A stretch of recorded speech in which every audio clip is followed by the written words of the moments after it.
atau membaca cepat, teman-teman. Oke, jadi seperti yang kemarin kita pelajari di reading nanti, teman-teman dikasih 50 pertanyaan dan waktunya mengerjakan hanya 55 menit. Kita anggap aja yang 5 menit kita pakai untuk melingkari lembar jawaban karena kelihatannya hanya sepele tapi it takes time guys, menyita waktu. Jadi kita anggap 50 pertanyaan dikerjakan 50 menit. Artinya satu pertanyaan di reading itu waktu mengerjakan hanya 1 menit, oke? Kemudian tips dari saya kemarin, jangan dibaca teksnya dulu, tapi dibaca soalnya dulu, ya. Kemudian nanti vocabnya teman-teman yang akan membantu teman-teman untuk mengerjakan reading ini, ya. Karena memang di reading ini vocabnya murni akademik, teman-teman. Jadi kalau dapat vocab baru, saran saya ditulis, dikoleksi, siapa tahu nanti untuk belajar dan ketika teman-teman tes, siapa tahu yang teman-teman tulis itu keluar lagi dan lebih ingat ketika ditulis daripada hanya diingat saja. Kemudian dari 50 pertanyaan tadi, teman-teman baca soalnya dulu, baru teman-teman tahu apakah teman-teman harus membaca topik sentence-nya saja, atau juga melakukan scan dan skim, atau membaca cepat ya, karena informasinya mengklaster atau menggerombol di suatu titik di teks, teman-teman. Atau juga teman-teman juga bisa make an inference atau membuat suatu kesimpulan, atau menarik suatu kesimpulan dari informasi yang ada di teks. Nah, kemarin kita sudah belajar yang cara pertama, yaitu kita cukup kita cukup membaca kalimat pertama di setiap paragraf, namanya topic sentences ya, teman-teman. Nah, jenis-jenis soal yang cara mengerjakannya cukup membaca kalimat pertama setiap paragraf, itu adalah kalimat yang menanyakan gagasan utama atau ide pokok ya, atau main idea, dan nama-nama lain-lainnya, contohnya judul, contohnya subjek, dan macam-macam. Kemudian ada idea organization, bagaimana si penulis itu mengembangkan gagasan di dalam teks. Kemudian ada juga tone, purpose, sama course. Tone itu adalah suasana hatinya penulis, atau ketika kita baca teks itu apa yang kita rasakan. Nah, di situ nanti akan kerasa, teman-teman, apakah itu yang penulis itu kelihatan marah, atau di situ sarkasem atau menyindir atau seperti apa. Nah, itu nanti namanya tone. Kemudian purpose itu adalah kira-kira penulis itu menulis teks itu tujuannya untuk apa. Jadi kita cocokkan ABCD dengan kalimat pertama di setiap paragraf. Kemudian course itu bidang keilmuan apa yang akan membahas topik yang dibahas di teks tersebut. Nah, itu nanti teman-teman sambung-sambungkan atau hubungkan dengan vocab-vocab yang dipakai oleh si penulis ya di kalimat pertama setiap paragraf dengan pilihan ABCD seperti itu. Nah, hari ini kita akan belajar teknik kedua, yaitu melakukan scan dan skim, dan jenis-jenis soal apa aja yang cara mengerjakannya scan dan skim. Ya, teman-teman. Jadi scan dan skim itu adalah membaca cepat, cukup menggunakan gerak mata, dan kita langsung bisa memahami seperti jadi sambil membaca cepat sambil memahami seperti itu. Nah, untuk jenis soal pertama yang cara mengerjakannya adalah membaca cepat adalah locate information atau mencari letak suatu informasi di dalam teks, teman-teman. Ya. Nah, nanti soalnya biasanya cara mengenalinya itu biasanya ada kata where in the passage, di mana di dalam teks, kemudian does the author, penulis itu menyebutkan apa atau menyebutkan siapa misalnya. Oke, atau selain dari soal, jenis soal ini bisa juga dikenali dari pilihan ABCD. Nah, kalau di pilihan ABCD itu ada pilihan line keberapa, line keberapa, line keberapa. Nah, itu biasanya jenis soal ini ya, teman-teman. Jadi kita disuruh mencari tempat suatu informasi yang ditanyakan di soal. Seperti itu. Nah, cara menjawabnya, jadi teman-teman kenali dulu. Sebentar ya, teman-teman. I'm sorry, give me a minute.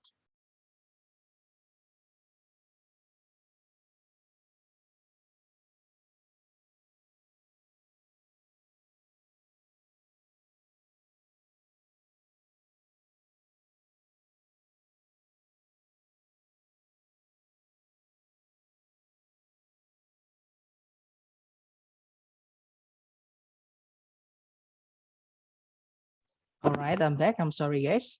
Oke, jadi cara mengerjakannya itu tadi, teman-teman cari kata kunci atau yang ditanyakan di soal itu mengenai apa.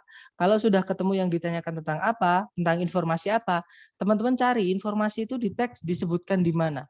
Ya, menggunakan scan dan sim. Kalau sudah ketemu letaknya di mana, teman-teman hitung dari itu masuknya ke line keberapa atau baris keberapa. Bukan kalimat ya, teman-teman, tapi baris. Jadi dia masuk ke baris keberapa, seperti itu. Nah, untuk contoh soalnya seperti ini, sama semua soal reading jangan dibaca teksnya dulu. Kita baca soalnya dulu, oke? Di situ soalnya berbunyi, where in the passage does the author discuss the composition of the meteor? Di mana di dalam teks penulis itu menyebutkan atau membahas komposisi atau zat penyusun dari meteor. Maksudnya meteor, bahan-bahan meteor, seperti itu ya, teman-teman. Kita cek, kita baca cepat, tapi kita artikan dulu untuk membahasnya ya, teman-teman. Kawah meteor atau meteor crater ini nama tempat ya, karena hurufnya besar semua, jadi nggak ditranslate juga nggak apa-apa. Jadi meteor crater, sebuah kawah besar, kira-kira 40 mil bagian timur dari Flagstaff, Arizona, umumnya diperkirakan oleh para ilmuwan telah terjadi sebagai akibat dari tabrakan sebuah meteor yang beratnya 60.000 ton, sekitar 50.000 tahun yang lalu. Nah, tapi belum ada ya teman-teman meteor dibuat dari apa. Kita baca lagi kalimat berikutnya. Meteor yang terbuat dari nikel dan besi pecah karena tabrakan dan menyebarkan 1,5 miliar ton batuan di atas permukaan daratan atau di atas permukaan bumi, seperti itu ya. Nah, di situ tadi ada kata meteor yang terbuat dari nikel dan besi. Berarti di situ disebutkan bahan pembuatnya meteor, teman-teman, atau komposisi dari meteor, yaitu nikel sama besi. Nah, terus kita hitung dia masuk ke line keberapa. Oke, nah di situ biasanya ada petunjuknya. Line kelima letaknya adalah di atasnya line kelima, berarti itu line keempat. Kita cari A, B, C, D yang menyebutkan ada kata line keempat. Nah, line keempat disebutkan di Bravo, berarti jawabannya adalah yang Bravo. Seperti itu. Nah, mungkin ada pertanyaan dulu sebelum ke latihan buat teman-teman, silakan.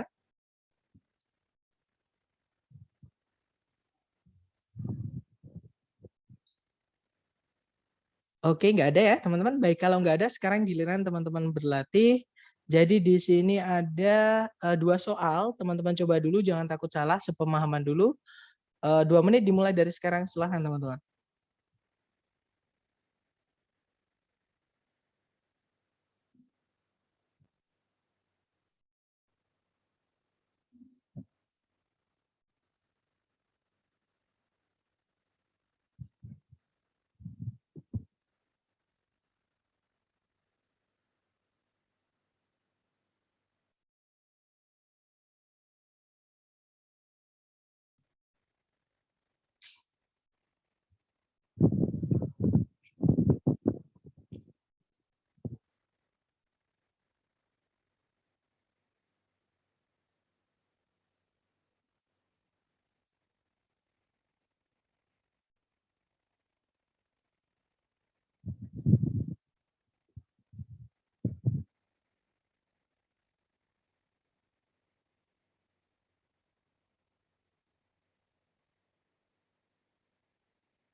Oke, 2 menit sudah habis. Silahkan jawaban teman-teman dikirim di chat sedapatnya dulu. Salah nggak apa-apa, kita belajar ya teman-teman. Oke, ada jawaban Bravo Delta, Bravo Delta. Oke, Bravo Delta. Baik, semuanya menjawab Bravo Delta. Mari kita, ada Alpha Delta juga. Mari kita cek bersama, teman-teman. Di situ nomor 1 pertanyaannya adalah, di manakah di dalam teks penulis itu memberikan nama, maksudnya menyebutkan nama dari bayi berang-berang. Oke, kita cek ya, teman-teman, atau anak berang-berang.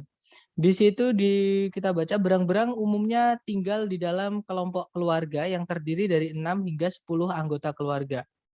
Satu kelompok itu kemungkinan mengandung atau bisa mungkin mengandung 2 berang-berang dewasa, yang satu itu pejantan, yang satu betina, dan 4 hingga 8 berang-berang muda atau bayi berang-berang, atau nama lainnya adalah kids. Nah, ketemu ya, berarti disinilah penulis menyebutkan nama anak berang-berang. Nama anak berang-berang itu adalah kids, teman-teman. Sama kayak kucing itu anaknya kitten. Kalau misalkan anjing itu puppy misalnya, ya. Nah, untuk sapi misalnya calf. Nah, itu nama anak binatang di dalam bahasa Inggris seperti itu. Nah, kalau berang-berang itu namanya kids disebutkan di line kedua. Berarti jawaban nomor 1 adalah yang bravo. Oke. Kemudian nomor 4, di manakah di dalam teks penulis itu menyatakan kenapa berang-berang muda atau anak berang-berang itu harus meninggalkan rumah orang tuanya. Nah, di situ tadi belum ada, kita baca lanjutannya. Seekor berang-berang betina itu melahirkan setiap musim semi hingga 4 bayi berang-berang sekaligus. Bayi berang-berang ini hidup bersama orang tuanya sampai berumur 2 tahun. Di musim semi kedua mereka, di tahun kedua mereka dipaksa keluar dari sini ya, teman-teman. Mereka dipaksa keluar meninggalkan kelompok keluarganya untuk menyediakan ruangan baru bagi bayi berang-berang yang mau lahir, yang baru. Seperti itu. Nah, berarti di sini letaknya dia masuk ke dalam line 4 dan line kelima. Berarti nomor 4 jawabannya adalah yang delta. Oke, kita lanjut lagi, teman-teman. Next ya, dicoba dulu number 5. 1 menit dimulai dari sekarang, silahkan.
Oke guys, 1 menit sudah habis. Yang sudah nemu letaknya di mana silahkan kirim jawabannya di chat. Sedapatnya dulu, nanti kita bahas bersama. Silahkan. Oke, ada jawaban alfa. Oke, alfa. Baik, semuanya menjawab alfa. Mari kita cek bersama, teman-teman. Di situ kalau ditarik dari, pertanyaannya dulu ya, saya lupa. Pertanyaannya berbunyi, di manakah di dalam teks penulis itu membahas definisi modern dari musik ruangan atau chamber music. Oke, kita cek definisi modern ya. Musik ruangan dulunya menerima namanya karena awal mulanya itu dimaksudkan untuk dipertontonkan di ruangan-ruangan kecil dalam rumah-rumah pribadi, bukan di aula-aula konser yang besar atau teater. Saat ini atau hari ini atau sekarang ini, musik chamber itu sudah berubah menjadi kelompok musik kecil yang di dalamnya setiap performer memainkan bagian-bagian individu masing-masing atau bagian-bagian masing-masing. Nah, intinya di situ tadi ada hari ini atau sekarang dia telah berubah, jadi definisinya udah berubah. Berarti di situ definisi modern dari chamber music ya, dia masuk di line kedua dan line ketiga, teman-teman. Berarti jawabannya adalah yang alfa. Seperti itu. Oke, next ya, kita lanjut lagi ke next number. Number 8 and number 9. Dicoba dulu 2 menit dimulai dari sekarang. Silahkan teman-teman.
Oke guys, 2 minutes over. Silahkan jawabannya dikirim di chat ya. Kemudian kita bahas. Oke, ada jawaban Alpha Delta, Charlie Bravo.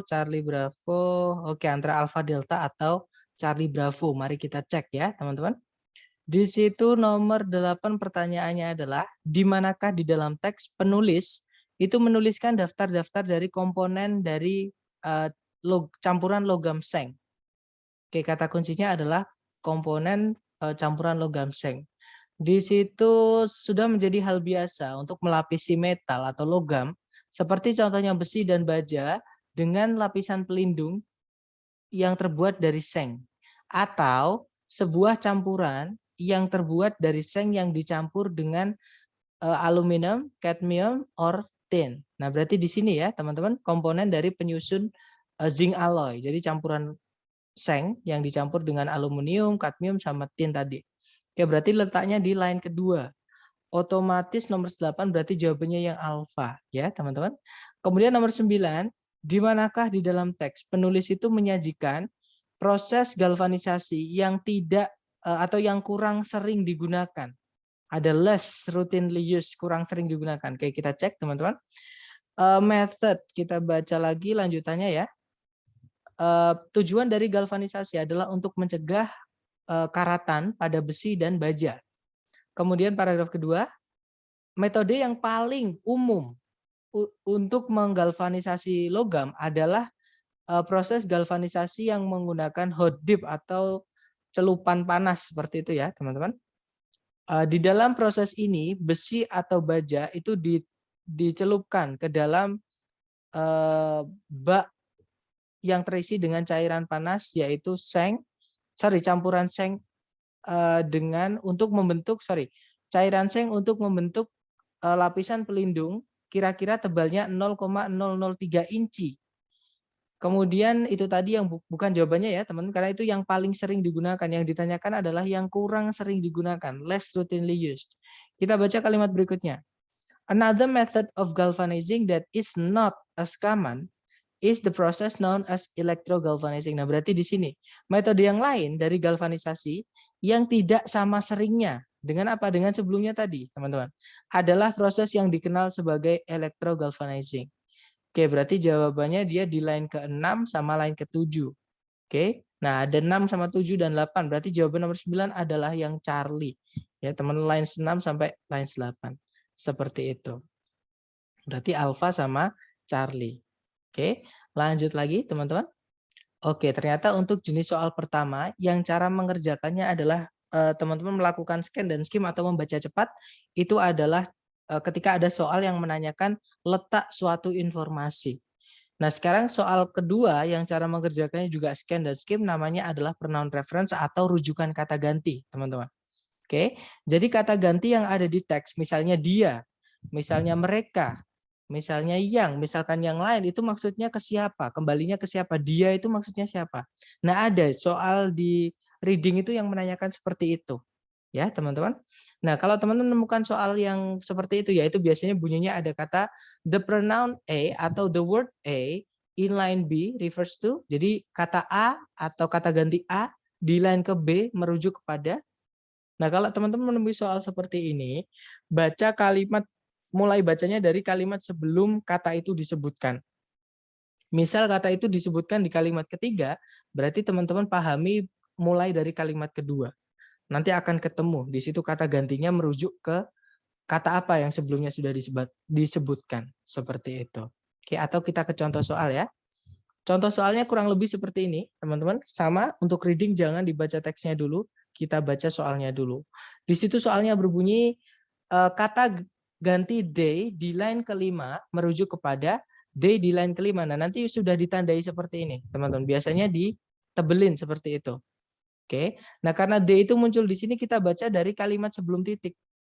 Kalimat sebelum titik berbunyi, supaya bertahan hidup, tanaman-tanaman ini telah mengembangkan mekanisme untuk menjebak serangga di dalam bungkus mereka. Mereka memiliki cairan-cairan pencernaan untuk memperoleh nitrogen yang diperlukan dari serangga-serangga tadi. Maksudnya serangga-serangga yang dijebak. Berarti D itu yang menjebak serangga tadi, teman-teman. Nah, yang menjebak serangga adalah these plants tadi. Kita cek ABCD. Nah, ternyata jawabannya bravo, these plants. Seperti itu. Nah, untuk pengerjaan seperti itu mungkin ada pertanyaan dulu sebelum ke contoh soal. Silahkan teman-teman.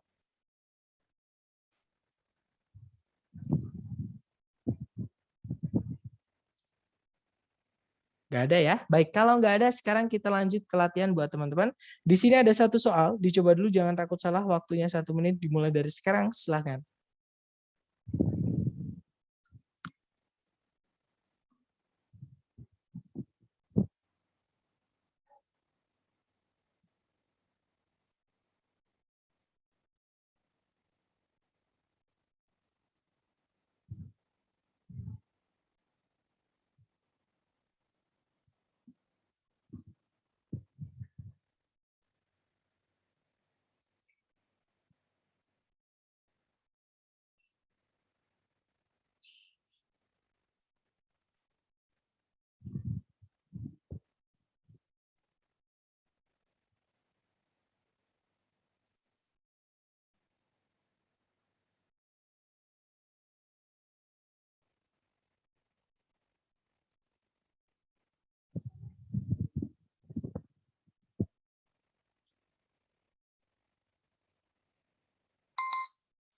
Oke guys, 1 menit sudah habis.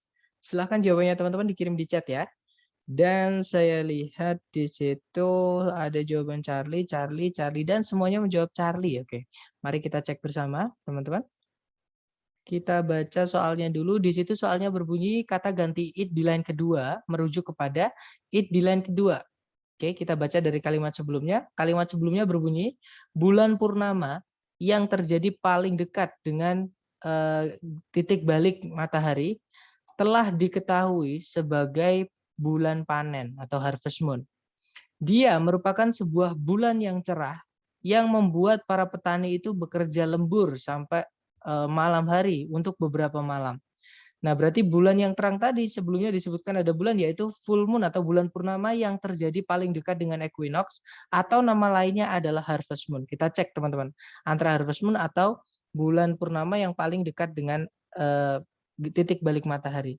Kalau yang alpha titik balik, bukan ya. Kalau yang bravo the sun, matahari, bukan. Kalau yang Charlie the harvest moon. Nah, ketemu jawabannya adalah yang Charlie, teman-teman. Oke. Oke, good job. Kita lanjut lagi ke number 3 ya, dicoba dulu, waktunya 1 menit, dimulai dari sekarang. Silahkan teman-teman.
Oke guys, 1 menit sudah habis. Silahkan jawabannya teman-teman dikirim di chat. Baik, ada yang menjawab alfa, alfa, dan semuanya menjawab alfa. Mari kita cek ya. Di situ nomor 3 pertanyaannya, kata ganti it di line kedua merujuk kepada it di line kedua yang ada garisnya itu, teman-teman. Kita baca subjek predikat sebelumnya, yaitu di kalimat pertama.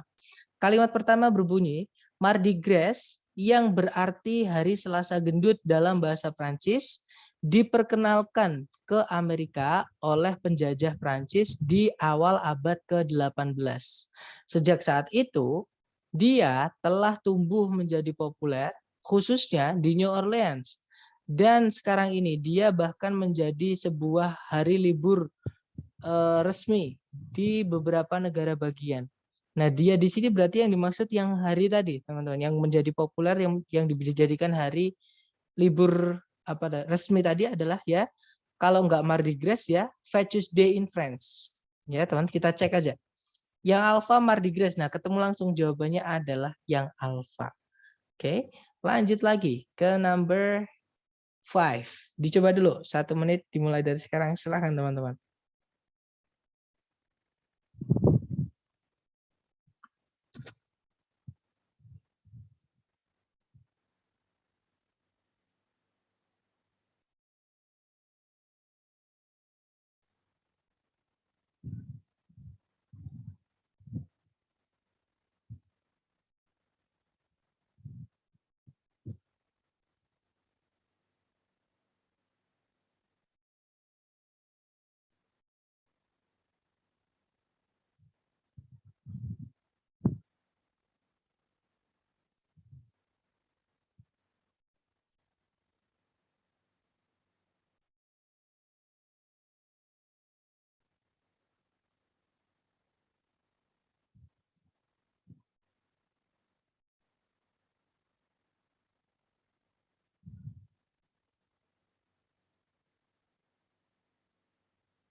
Alright, 1 minute over. Silahkan jawaban teman-teman dikirim di chat ya.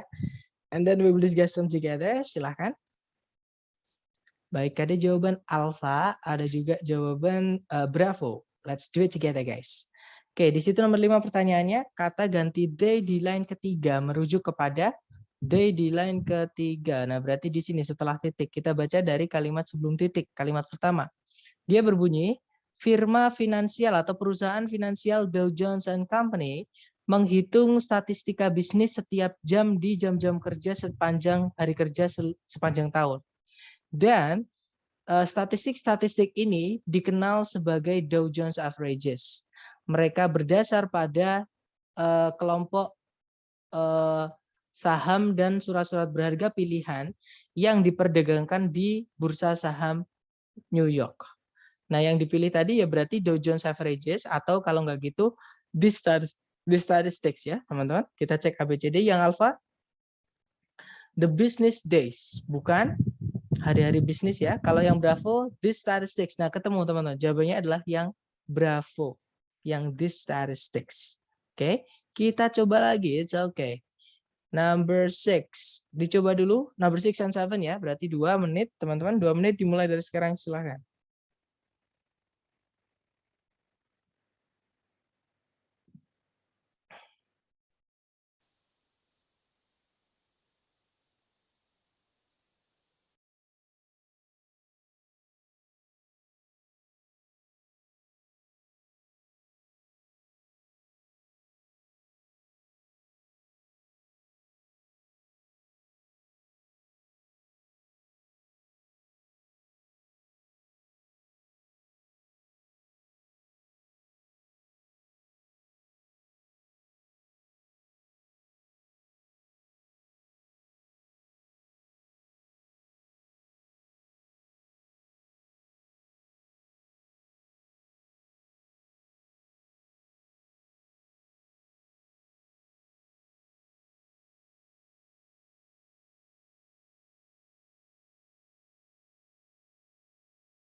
Oke guys, 2 menit sudah habis. Silahkan jawabannya teman-teman dikirim di chat ya. Baik, ada jawaban Charlie Bravo, ada juga Charlie Delta, ada juga Charlie Charlie. Mari kita cek bersama ya. Di situ nomor 6 pertanyaannya adalah The word once di line keempat merujuk kepada once di line keempat. Berarti di sini, nah sebelum tanda dash ini ya teman-teman, hyphen, mari kita cek berarti subjek predikat sebelum tanda dash. Di situ dia berbunyi adat yang muncul atau yang tumbuh dari pertemuan-pertemuan rutin dari berbagai perwakilan dari semua golongan atau jenis golongan, tidak hanya yang tujuannya untuk pertemuan politik, namun juga untuk komersial, profesional. Nah, ini once-nya di sini apa? Berarti ya sama kayak sebelumnya tadi. Sebelumnya for political conventions, but also for. Berarti once di sini juga conventions ya, teman. Jadi bukan pertemuan-pertemuan yang politik saja, namun juga pertemuan-pertemuan advokasi, pembelajaran, profesi sama komersial. Jadi tujuannya itu. Berarti once di situ kembalinya ke conventions. Oke, berarti jawaban nomor 6 adalah Bravo. Kalau yang nomor 7, kata it di line ke-10 merujuk pada it di line ke-10. Oke, kita baca dari kalimat sebelumnya, yaitu kalimat pertama paragraf 2. Kalimatnya berbunyi, penjaga hotel Amerika di abad ke-19 yang dulunya, namun sudah tidak lagi, penjaga ini itu adalah, bukan penjaga, namanya apa ya, host itu adalah tuan rumah. Jadi tuan rumah dari penginapan Eropa di abad ke-18 menjadi warga-warga yang atau orang-orang yang terkemuka atau orang-orang yang memiliki posisi seperti itu di masyarakat. Memegang kendali yang besar atau memegang pengaruh yang besar di dalam masyarakat, mereka melatih kekuatan atau melatih pengaruh mereka untuk membesarkannya atau untuk mensejahterakannya. Nah, nyanya di sini kembalinya ke siapa? Nyanya di sini kembalinya adalah ke masyarakat tadi, teman-teman, atau community. Ya, community, ya orang-orang atau komunitas seperti itu. Nah, berarti jawabannya di sini adalah yang Charlie. Ya, jadi yang dibuat sejahtera itu adalah masyarakatnya karena dikasih tempat untuk melakukan pertemuan tadi, teman-teman, disediain tempat ya untuk komersial, untuk pendidikan, untuk advokasi dan sebagainya. Oke, berarti nomor 7 jawabannya Charlie. Lanjut lagi, teman-teman. Nomor 8 dan nomor 9 dicoba dulu, waktunya 2 menit dimulai dari sekarang. Silahkan, teman-teman.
Baik, teman-teman, 2 menit sudah habis. Silahkan jawabannya dikirim di chat ya. Dan saya lihat ada jawaban Bravo Alpha, ada juga Delta Bravo, dan ada pertanyaan mengenai public di pertanyaan sebelumnya tadi. Apakah public itu artinya umum atau bukan? Mari kita cek, teman-teman. Oh, maksudnya untuk di pilihan ya, teman-teman. Di situ public. Mari kita cek lagi di line ke-10. Oke. It di sini, nah jadi gini, kata ganti itu, teman-teman, pasti menjelaskan kata yang sebelumnya sudah disebutkan. Contoh, nggak mungkin saya bilang ke teman-teman, tiba-tiba saya memulai kelas, Assalamualaikum. Guys, dia adalah teman saya. Nah, pasti teman-teman bingung, dia di situ maksudnya siapa? Nah, kata ganti itu pasti mengganti kata benda yang sebelumnya sudah disebutkan. Contoh,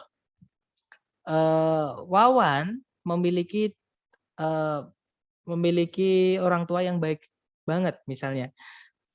Dia adalah teman saya waktu TK. Nah, dia di situ kembalinya adalah ke Wawan. Nggak mungkin orang tua, karena orang tuanya ada dua. Jamak, nggak mungkin gantinya pakai dia ya, pasti gantinya pakai mereka. Nah, jadi kata ganti itu menyebutkan atau mengganti kata yang sebelumnya sudah disebutkan, teman-teman. Oke. Nah, kenapa kok it di situ bukan public? Itu sebenarnya ada dua alasan, teman-teman. Kalau kita kembali ke teks, it di situ di line ke-10, dia menjelaskan sebelumnya nggak ada kata sama sekali tentang public. Ya, teman-teman. Dan public itu umum, semua orang. Sedangkan secara konteks, teman-teman, di sini, jadi yang terkena pengaruh dari pemilik hotel tadi, karena pemilik hotel tadi kan dibilang dia memiliki apa namanya, warga-warga yang memiliki pengaruh atau memiliki posisi seperti itu, ya. Nah, yang terkena pengaruh ya yang ada hubungan sama dia, bukan semua orang, tapi yang ada hubungan, yang menggunakan jasanya tadi. Ya, teman-teman. Maksudnya community itu seperti itu, orang-orang yang terhubung sama dia. Jadi bukan semua orang, enggak. Walaupun dia terbuka untuk semua orang, ya, tapi yang disejahterakan itu adalah orang-orang yang berkomunitas dengan dia, yang berkomun dengan dia atau berkomuniti sama dia. Seperti itu ya. Berarti jawabannya bukan yang delta. Delta pun sebelumnya belum ada public. Namanya kata ganti, mengganti kata yang sebelumnya sudah disebutkan. Oke, berarti jawabannya yang Charlie. Seperti itu, teman-teman. Oke, dapat ya. Oke, kemudian nomor 8 tadi itu pertanyaannya berbunyi kata which di line ketiga merujuk kepada di line ketiga which setelah koma ya, teman-teman. Kita baca dari kalimat subjek predikat sebelum koma. Kalimat subjek predikat sebelum koma berbunyi the crossed mandibles enable the bird to exert a powerful biting force at the bill tips. Jadi mandibles itu sama kayak paruh. Jadi paruh yang menyilang membuat burung tersebut mampu untuk menghasilkan sebuah kekuatan gigitan yang besar pada ujung-ujung paruhnya, yang penting dalam membantu paruh-paruhnya tersebut bermanuver atau bergerak di antara cangkang-cangkang biji-bijian makanannya ya maksudnya, dan memisahkan cangkang tersebut menjadi dua. Seperti itu. Nah, apa yang penting dalam membantu paruh-paruhnya tadi untuk bergerak di antara cangkang-cangkang makanannya, teman-teman? Yaitu powerful biting force atau kekuatan gigitan yang kuat. Berarti jawabannya which di sini dia menjelaskan apa? Which di sini menjelaskan powerful biting force. Jadi yang penting untuk membantu mereka bermanuver, maksudnya mereka di sini adalah paruh-paruhnya yang menyilang tadi ya. Nah, itu yang membantu bermanuver atau bergerak di dalam cangkang itu adalah kekuatan gigitan yang kuat tadi, teman-teman. Yang membantu di situ. Berarti jawabannya adalah yang Charlie untuk nomor 8. Oke. Terus nomor 9. Kata others di line ke-9 merujuk kepada line ke-9 itu kalimat pertama paragraf 1. Kalau dia di kalimat pertama sebelumnya nggak ada kalimat yang lain, ya sudah jangan dibaca beda paragraf, jangan teman-teman. Cukup kita baca kalimat itu aja, nanti akan ketemu. Di situ kalimatnya berbunyi, paruh-paruh dari spesies dan subspesies crossbill yang berbeda bervariasi. Beberapa ada yang bengkok dan dalam, beberapa juga ada yang nggak terlalu bengkok dan tipis seperti itu. Ya, berarti yang apa yang bengkok dan dalam tadi itu adalah paruh-paruh yang diomongin tadi. Jadi paruh-paruh dari crossbill yang berbeda-beda. Seperti itu. Berarti jawaban nomor 9 adalah yang alfa, yaitu bills, artinya paruh di situ ya, teman-teman. Oke, lanjut lagi ke nomor berikutnya, yaitu nomor 10. Dicoba dulu, jangan takut salah. Waktunya 1 menit, dimulai dari sekarang. Silahkan, teman-teman.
Oke guys, 1 menit sudah habis. Silahkan jawabannya dikirim di chat. Sedapatnya teman-teman dulu. Salah, it's okay because because we are studying. Oke, ada jawaban delta. Delta baik. Semuanya menjawab delta. Mari kita cek bersama, teman-teman.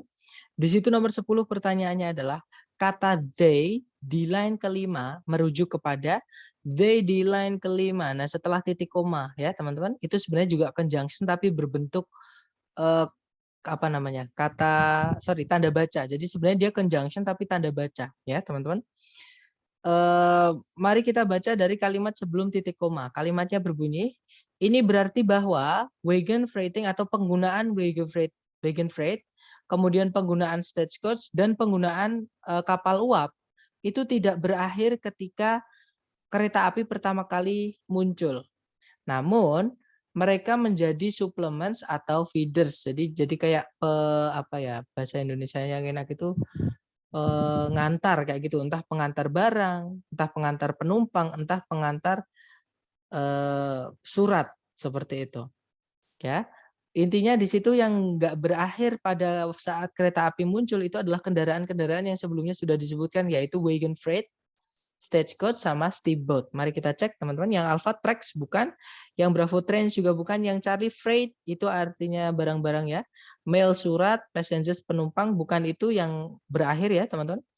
Jawabannya adalah yang delta, yaitu steamboats, kapal uap, wagons, sama stagecoach itu adalah kendaraan yang ditarik binatang, contohnya yang bawah ini ya teman-teman. Nah itu namanya stagecoach atau wagons. Seperti berarti nomor 10 jawabannya adalah delta. Oke, nice. Lanjut lagi, teman-teman. Number 11. Terakhir, teman-teman. Nomor 11. Dicoba dulu waktunya 1 menit. Dimulai dari sekarang. Silahkan.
Alright, 1 minute over guys. Silahkan jawabannya dikirim di chat ya. And then we will discuss them together. 1 menit sudah habis, silahkan jawabannya dikirim di chat. Baik, ada yang menjawab Charlie, ada juga yang menjawab Delta. Baik antara Charlie atau Delta. Mari kita cek bersama teman-teman. Di situ nomor 11 pertanyaannya. Kata them di line pertama merujuk kepada. Nah, them itu, nah setelah kata in itu ya, in them. Kita baca kalimat sebelumnya. Dari kalimat pertama. Banyak gua telah menyimpan tulang-tulang dari berbagai macam binatang yang mati di dalamnya atau di dalam mereka. Nah, di dalamnya apa? Ya di dalamnya gua tadi, teman-teman. Oke, berarti jawabannya adalah yang Charlie, yaitu caves. Seperti itu. Nah, itu tadi adalah 2 jenis soal yang cara menjawabnya menggunakan scan dan skim, yaitu membaca cepat karena informasinya terletak menggerombol di satu titik di teks, teman-teman. Oke. Dan 2 jenis soal tadi, yang pertama mencari letak informasi, yang kedua itu adalah mencari rujukan kata ganti.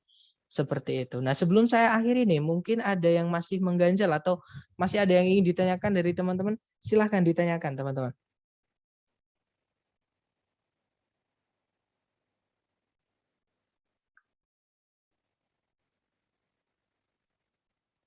Nggak ada pertanyaan, atau nanti ketika teman-teman latihan menemukan kesulitan atau butuh apapun, bisa japri saya, nanti saya bantu lewat WhatsApp ya, teman-teman.